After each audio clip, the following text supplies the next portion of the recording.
pense que les qualités pour être un bon guide, il faut savoir se mettre en retrait. Parce que moi, je cours au service de Timothée, donc j'accepte en faisant ça de ne pas mettre la lumière sur moi. Le 1er septembre dernier, Jeffrey Lamy a remporté la médaille d'argent aux 400 mètres T11 en finale des Jeux paralympiques de Paris 2024. Pourtant, c'est le nom de son binôme, Timothée Adolphe, que l'on retient. En effet, en 2017, Jeffrey Lamy a choisi de rester dans l'ombre sans pour autant faire une croix sur son rêve d'athlétisme. Il est devenu guide d'athlète.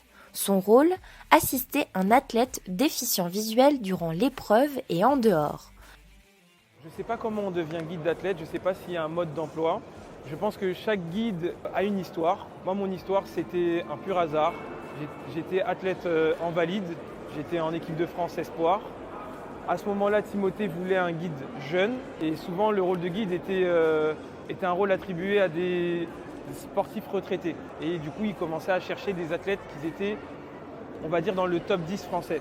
Et à ce moment-là, j'en faisais partie et on s'est tellement liés d'amitié que finalement je suis resté et ce plaisir est devenu mon poste.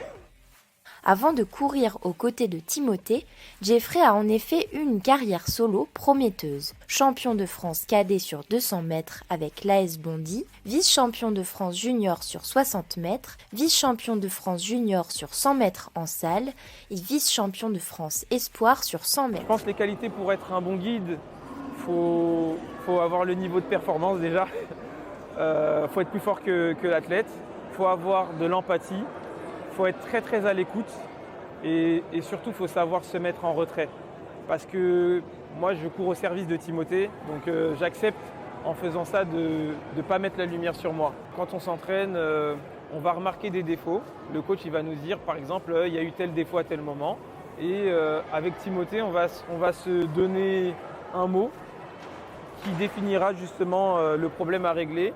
Et en fait, à force de faire ça, chaque entraînement, avec tous les défauts et toutes les choses qu'on doit améliorer, on s'est fait un panel de codes. Ça peut être coude, bras, épaules, genoux.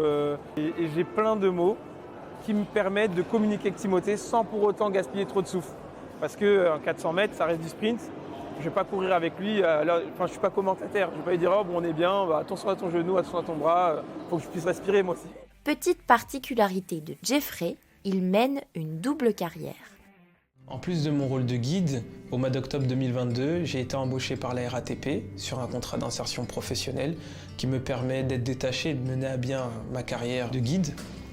Et au sein de l'entreprise, je suis agent animateur mobile. Salut! Le matin, je m'entraîne aux alentours de 9h30, 10h. Je termine mes entraînements vers 13h. Après, je rentre, me reposer un peu et je commence le travail à 18h jusqu'à 1h45 du matin. Un rythme qui lui permet de réunir toutes les conditions pour exceller. La preuve, le 1er septembre au Stade de France. Le soir de notre finale, il y avait 70 000 personnes. C'était magique. Même dans mes rêves, j'aurais pas imaginé ça. C'est ma meilleure expérience dans ma carrière.